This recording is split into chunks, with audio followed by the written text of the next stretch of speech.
नमस्कार, स्वागत है एक बार फिर से personal finance bulletin money time में। मैं अभिषेक गुप्ता लेकर हाजिर हूं आपकी जेब और जिंदगी पर असर डालने वाली पर्सनल फाइनेंस, बिजनेस और पॉलिसी से जुड़ी छोटी बड़ी तमाम जरूरी खबरें।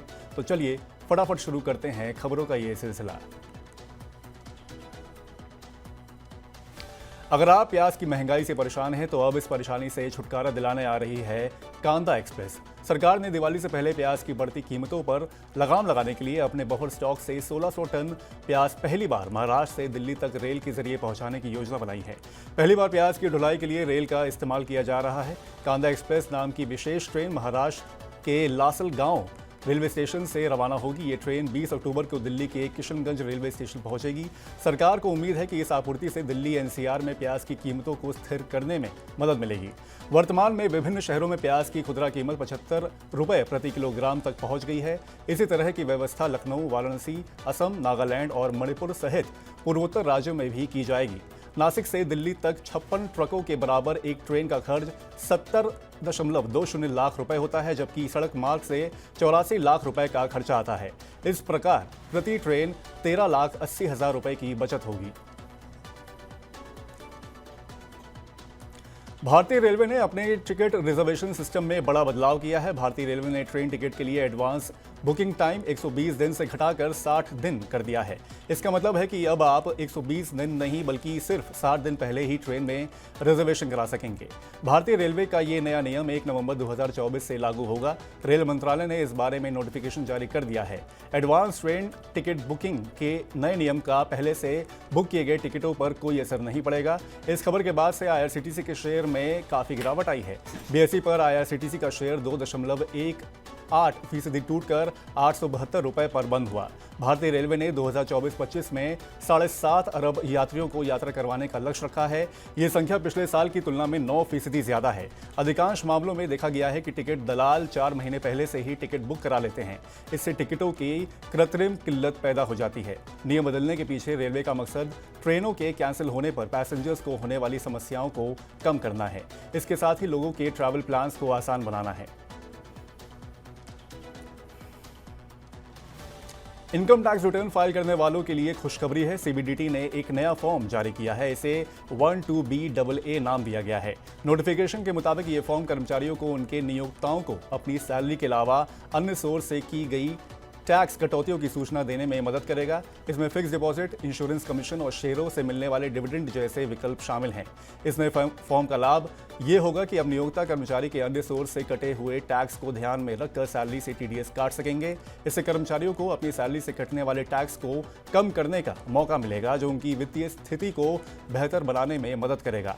इस बदलाव से कर्मचारी अपने कैश फ्लो की समस्याओं का समाधान कर सकेंगे और अपनी इनकम को बेहतर ढंग से मैनेज कर पाएंगे।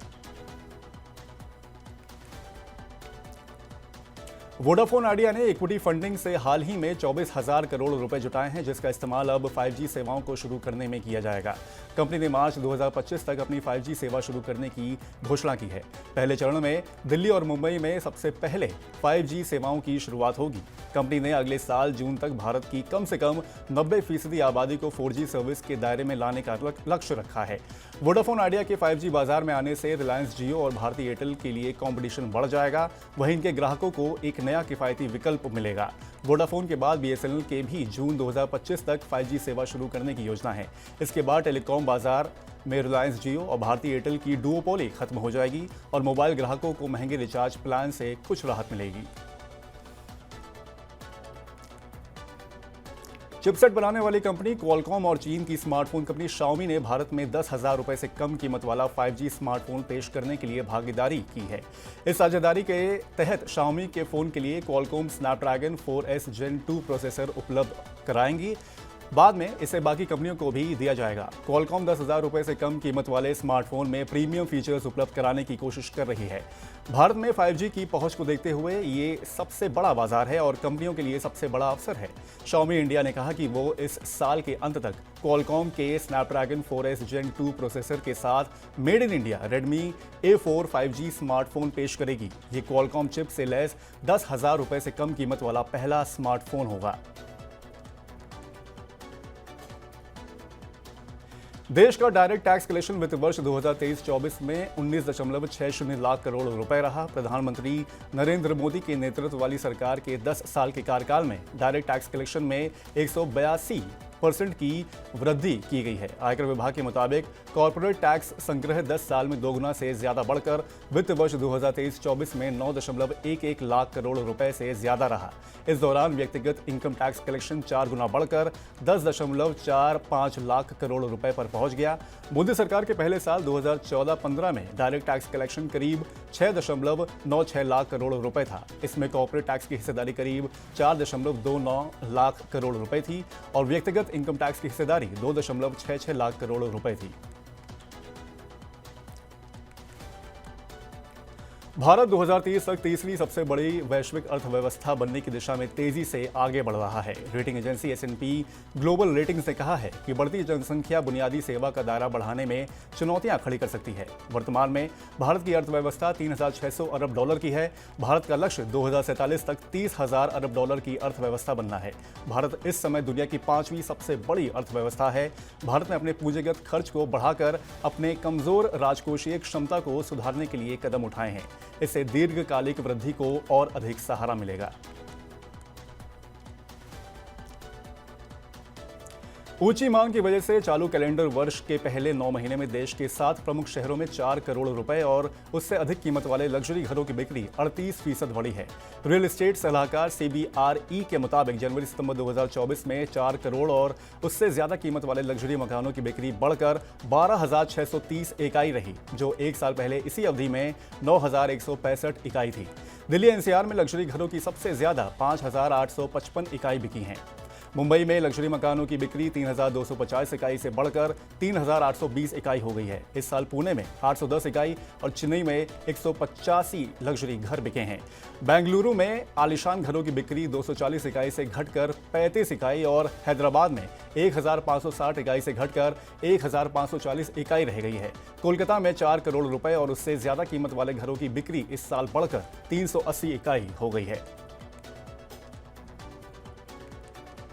विदेशी निवेशकों की लगातार निकासी से शेयर बाजारों में लगातार तीसरे दिन गिरावट रही है। BSE सेंसेक्स 495 अंक लुढ़ककर 81,006 अंक पर बंद हुआ। ये 2 महीने का सबसे निचला स्तर है। बाजार जानकारों के मुताबिक बैंकिंग और ऑटो शेयरों में बिकवाली से बाजार पर नकारात्मक असर पड़ा है।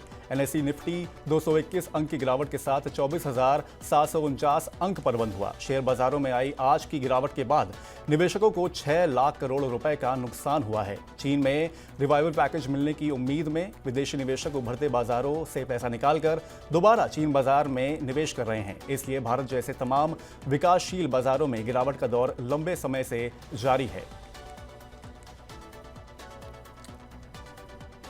अवैध योजनाओं के जरिए जनता से जुटाई गई धनराशि की वसूली के लिए बाजार नियामक सेबी 25 नवंबर को रोज वैली ग्रुप की 27 संपत्तियों की नीलामी करेगा। इनका आरक्षित मूल्य 63.26 करोड़ रुपए है।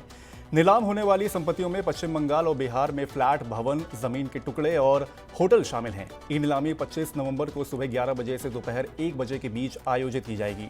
नीलामी से मिली रकम निवेशकों को पैसे चुकाने में इस्तेमाल की जाएगी। सफल बोलीदाता को संपत्ति के लिए कानून के अनुसार देय शुल्क का भुगतान करना होगा। इससे पहले मई में भी सेबी ने रोज वैली की 8.6 करोड़ रुपए मूल्य की 22 संपत्तियों को नीलाम किया था।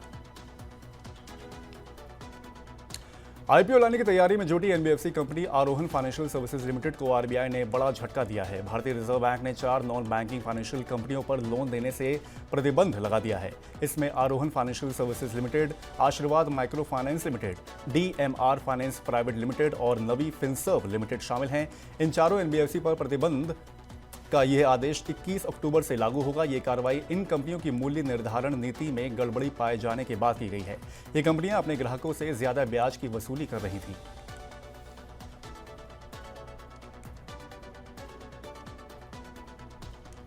तो ये थी आज की प्रमुख खबरें। अब वक्त हो गया है आपसे विदा लेने का। अब आपसे होगी कल मुलाकात। पर्सनल फाइनेंस से जुड़ी खबरों को पढ़ने, सुनने और उनसे जुड़ी खास कार्यक्रमों को देखने के लिए आप मनी9 के YouTube चैनल को जरूर कर ले सब्सक्राइब। आज का हमारा मनी टाइम आपको कैसा लगा, नीचे कमेंट बॉक्स में अपनी राय हमें जरूर बताएं। अब मुझे दीजिए इजाजत। नमस्कार, शुभ रात्रि।